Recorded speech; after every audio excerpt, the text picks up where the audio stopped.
വിശുദ്ധ മത്തായി ശ്ലീഹ എഴുതിയ സുവിശേഷം അതിൻ്റെ 16-ാം അധ്യായം 24-ാം തിരുവചനം. യേശു തൻ്റെ ശിഷ്യന്മാരോട് അരുളി ചെയ്തു, ആരെങ്കിലും എന്നെ അനുഗമിക്കുവാൻ ആഗ്രഹിക്കുന്നുണ്ടെങ്കിൽ അവൻ തന്നെ പരിത്യജിച്ച് തൻ്റെ കുരിശുമെടുത്തുകൊണ്ട് എന്നെ അനുഗമിക്കട്ടെ.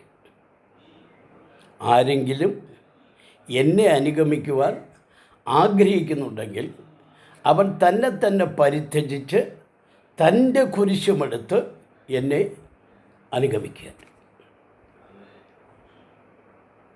പ്രിയമുള്ളവരെ, നമ്മുടെ രക്ഷകനായ ഈശോ തൻ്റെ ശിഷ്യന്മാരോട് പറഞ്ഞ ഈ വചനം, അതിലടങ്ങിയിരിക്കുന്ന അർത്ഥം, ആശയം എത്രമാത്രം ആണെന്ന് നമ്മളൊന്ന് ചിന്തിച്ചു നോക്കാം. ഇന്ന് ഇപ്പോൾ നമ്മൾ കർത്താവിൻ്റെ പീഡാസഹനങ്ങളുടെ കാലങ്ങളൊക്കെ അനുസ്മരിച്ച് ഉയർപ്പ് തിരുനാളൊക്കെ ആഘോഷിച്ച് കഴിയുന്ന ഒരു സന്ദർഭമാണ്.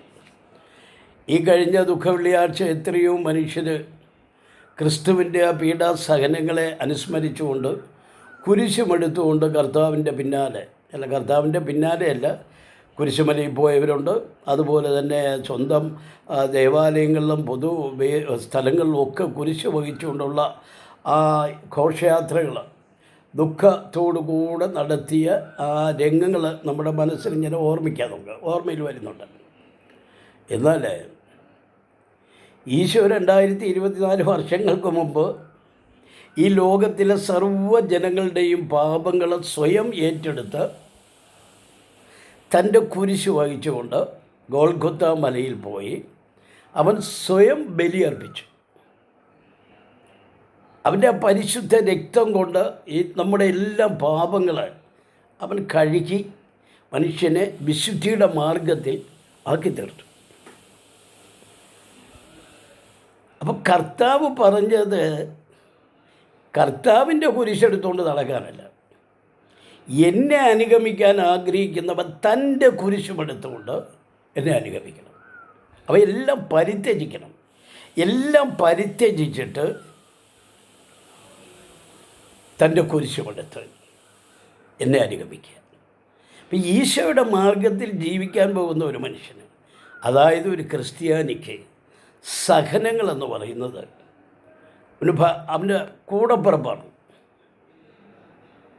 സഹനങ്ങൾ വരുമ്പോൾ നമ്മൾ പല സ്ഥലങ്ങളിലും ദൈവത്തെ അന്വേഷിച്ച് പോകേണ്ട ആവശ്യമില്ല. ഞാനിവിടെ ശ്രദ്ധിക്കുന്നുണ്ട്, എല്ലാ ദിവസവും പ്രഭാതത്തിൽ പലരുമൊക്കെ പ്രസംഗത്തിന് ഭയങ്കര മോട്ടിവേഷൻ തരുന്നുണ്ട്, വചനങ്ങൾ പറഞ്ഞ്. എല്ലാം നമുക്കിപ്പോൾ കിട്ടും.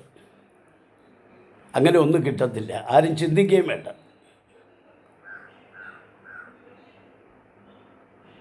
കർത്താവ് അഗ്നിയിൽ നമ്മെ ശോധന ചെയ്യും, നമ്മുടെ വിശ്വാസത്തെ. അത് ചില പരീക്ഷണങ്ങൾ നമുക്ക് വരുന്നത് അതാണ്.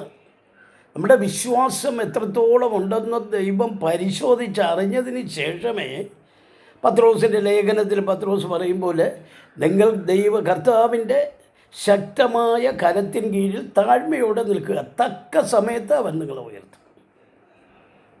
ഈ സമയത്ത് എനിക്ക് പറയാനുള്ളതേ ഉള്ളൂ, നമ്മൾ ദൈവത്തെ അന്വേഷിച്ച് ഒരിടത്തും പോകണ്ട. ഇന്നടുത്ത് പോയാൽ നമുക്ക് അനുഗ്രഹം കിട്ടും, ഇന്നടുത്ത് പോയാൽ ഇങ്ങനെ കിട്ടും, അങ്ങനെ ഒന്നുമില്ല. ബൈബിള് വായിക്കാത്ത മനുഷ്യരാണ് ഇതിൻ്റെ പിന്നാലെ ഇങ്ങനെ അലഞ്ഞു നടക്കുന്നത്. മനുഷ്യനെ ചിലർ ചൂഷണം ചെയ്യുകയാണ്. ബൈബിള് വായിക്കുക, നടപടി പുസ്തകം, അപ്പോസ്തല പ്രവർത്തനങ്ങൾ, പൗലോസ്ലീഹ എഴുതിയ ലേഖനങ്ങൾ, പത്രോസിൻ്റെ ലേഖനം, യാക്കോബിൻ്റെ ലേഖനം, യൂദായുടെ ലേഖനം, യോഹന്നാൻ്റെ ലേഖനം, ഇതൊക്കെ ഒന്ന് വായിച്ചിട്ട് നിങ്ങൾ തീരുമാനിക്കുക, എവിടെയാണ് ദൈവം, കർത്താവ് എന്താണ് പറയുന്നത്. കർത്താവിൻ്റെ 12 ശിഷ്യന്മാർ, അതിൽ 11 പേര്, അവസാനം തിരഞ്ഞെടുത്ത മത്തിയാസ്, ഇവരൊക്കെ എന്താണ് പറയുന്നതെന്നുള്ളത് വിശുദ്ധ വേദപുസ്തകം നമ്മൾ സാക്ഷ്യപ്പെടുത്തുന്നു, പഠിപ്പിക്കുന്നുണ്ട്. വചനം കേട്ട് വചനമനുസരിച്ച് ജീവിക്കുക. അതുകൊണ്ട് ആരെങ്കിലും യേശുവിനെ അനുഗമിക്കാൻ ആഗ്രഹിക്കുന്നുവെങ്കിൽ അവനവൻ തൻ്റെ ആ കുരിശെടുക്കുക, സർവ്വതും പരിത്യജിച്ച് ഈ കർത്താവ് പറയുന്നത് പോലെ തൻ്റെ കുരിശുമെടുത്ത് എന്നെ അനുഗമിക്കുക. അങ്ങനെ ഒന്ന് അനുഗമിക്കുക.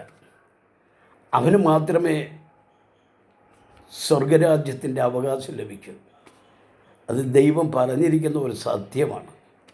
അതനുസരിച്ച് ജീവിക്കുക. അതനുസരിച്ച് വചനങ്ങൾ വായിച്ച് നമ്മൾ മാനസാന്തരപ്പെടേണ്ടടുത്ത് മാനസാന്തരപ്പെട്ട് വർജിക്കേണ്ടതൊക്കെ വർജിച്ച് നമ്മൾ ജീവിക്കാൻ ശ്രമിക്കുക. അതിന് കവിഞ്ഞ് മറ്റൊന്നുമില്ല. ഈശോ നമ്മെ അനുഗ്രഹിക്കട്ടെ. ഈ വചനം നിങ്ങളുടെ ഹൃദയത്തിൽ ആഴത്തിൽ പതിയുമാറാകട്ടെ എന്ന് ഞാൻ പ്രാർത്ഥിക്കുന്നു. എല്ലാ ദിവസവും വചനം വായിച്ച് അതനുസരിച്ച് പ്രാർത്ഥിച്ച് ജീവിക്കുക. ദൈവം നിങ്ങളെ സമൃദ്ധമായിട്ട് അനുഗ്രഹിക്കട്ടെ. ആമേൻ.